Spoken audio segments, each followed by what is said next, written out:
All right, so next project is a wood-fired hot tub, and at least for now we're going to repurpose the original spring tank for the hot tub. It's a 320-gallon IBC. You can probably just Google it. You can see there's plenty of people that have done them. They look pretty good.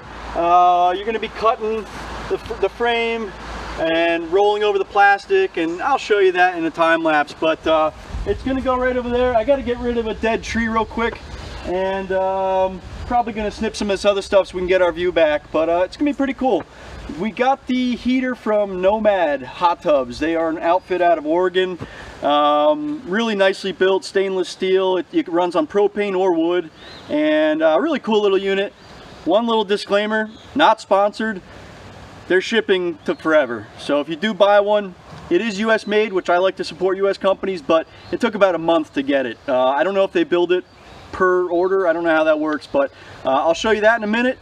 We're gonna get cracking on this, getting rid of that tree, and then build a little deck for it for now. Eventually we're gonna put a roof over it, but for now we're just gonna get a deck going, put this on top, and kind of call it a day. That's it. We'll see you in a minute.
Downstater here. So just wanted to make a wrap-up video about the wood-fired hot tub.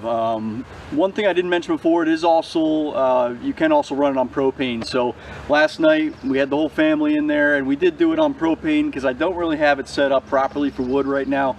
You kind of need to build a full surround for that. So, but the propane worked great. It's a thermo siphon system, so basically there's no power needed. It's a big stainless steel coil, and as it heats up, the cold water basically comes up, gets heated, and by that process gets pushed out the top back into the tub. So it does take a little longer than a normal hot tub to get started, but there is no power needed, which is kind of neat. So yeah, kids loved it. The IBC Tote is temporary. That's going to be fixed or replaced by a cedar tub.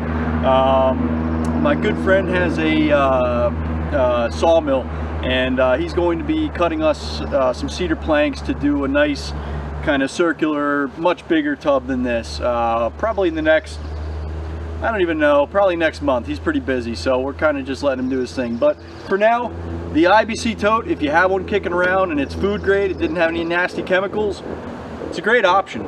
All four of us are able to fit in there. Obviously the kids are pretty small, so it's a little easier. I wouldn't say 4 adults could fit in there, but 2 adults, 2 kids, no problem.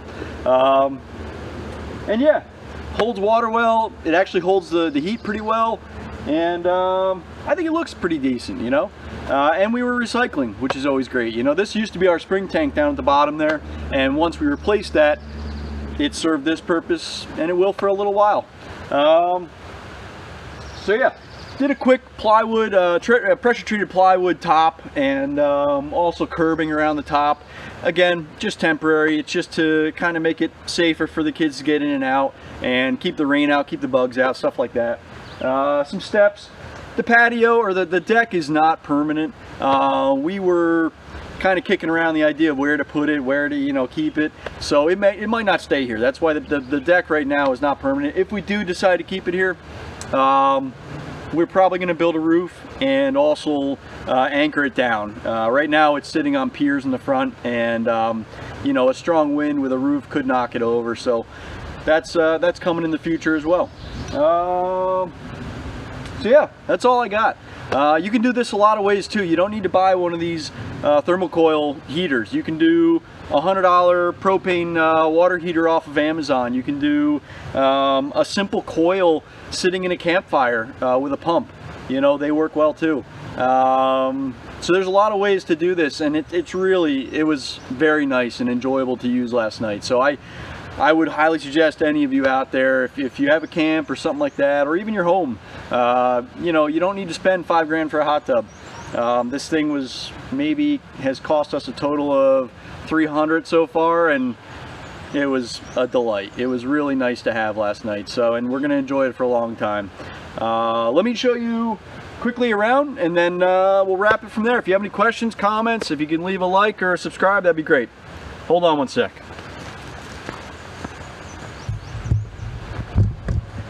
All right, so that is the heater right there, and that's the setup I have. Again, it's working on propane right now. There's a burner inside. I can show you that. Let's see here. So there's a really high flow burner. You have to have that special regulator because it's like a 10 psi burner. So it does cook through a can of gas pretty quickly, but you get about 2 hot tub heatings per bottle, so not too bad from propane.